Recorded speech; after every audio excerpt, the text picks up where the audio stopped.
The first night he woke up, he thought the weight on his chest was soil. Cold, wet, pressing down, clumps sliding into his mouth when he tried to scream.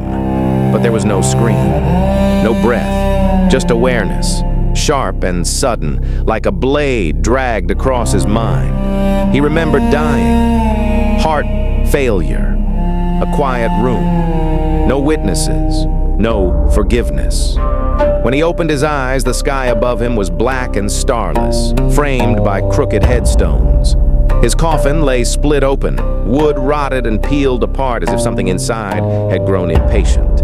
His body was still there, gray and swollen, but he was not inside it anymore. He stood, not with legs, those remained in the box, but with will. He rose like smoke, like breath on winter air.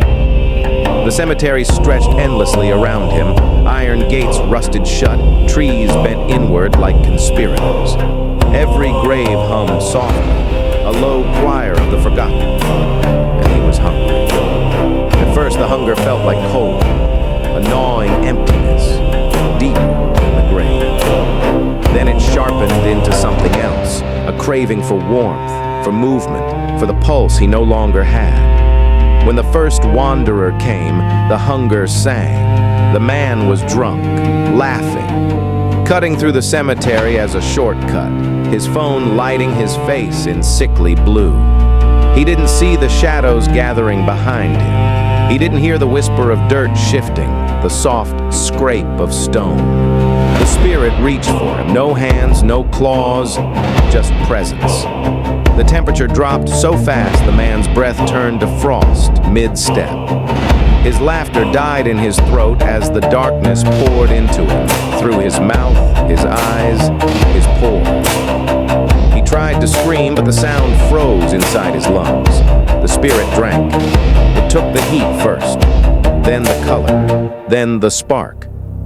That fragile thing that makes a heartbeat and eyes shine. The man collapsed beside a grave marked 1891, his skin pale and brittle, his face locked in an expression of absolute animal terror. The spirit felt full for the first time since death. It learned quickly. It learned how to mimic footsteps to lure the curious, how to sound like crying to draw the kind, how to twist shadows into familiar shapes, lost lovers, dead children, familiar faces calling from between the stones. Every soul it drained made it stronger, darker, more solid. The cemetery changed. Grass died where it passed. Headstones cracked and leaned away. Animals refused to cross the gates. The air grew thick, heavy, as if the night itself was holding its breath.